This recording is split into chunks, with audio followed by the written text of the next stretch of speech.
বিকেলে যাব বাহনটাকে নিয়ে ঘুরতে, তার জন্য ওকে শ্যাম্পু মাখিয়ে নিলাম। অনেকদিন ধরে স্নান করেনি, তার জন্য ওকে শ্যাম্পু দিয়ে স্নান করিয়ে নিলাম।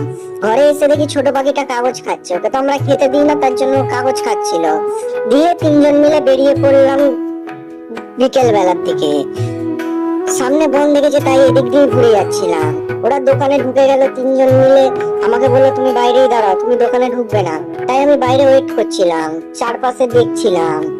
তো এখনো আসছে না আসছে না, এখন এসছে। এসে ছোট পাখিটা আমার হাতে, মা ওইদিক দিয়ে চাউমিন পার্সেল করছিল। ফাইনালি পার্সেল হয়ে গেছে। পাশে একটা ক্যাফে ছিল, পাশে ক্যাফে থেকে দুখানা কফি অর্ডার দিয়ে দিয়েছিলাম। দেখলাম অনেক ইউনিক টাইপের কফি বানাচ্ছিল। এই কফি আমি আগেও খেয়েছি একবার, আমার বউ খায়নি, তাই ওর জন্য একটা কফি অর্ডার দিলাম। দিয়ে দুজনকে দুটো কফি সার্ভ করে দিল কাকাটা।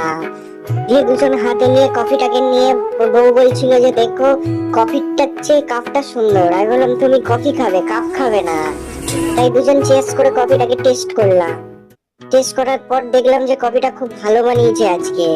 বাড়ি এসে দেখছি চাউমিনটা পার্সেল করেছিল, সেই চাউমিনটা একটা প্লেটে ঢেলে নিয়েছি। ঢালার পর আমি আবার হাত দিয়ে খেতে লাগলাম। বন্ধুরা ভিডিওটা কেমন লাগলো জানাবেন। ভিডিও কোয়ালিটি তো অত ভালো না আমার, সাপোর্ট করলে একটা ফোন কিনবো নিশ্চয়ই।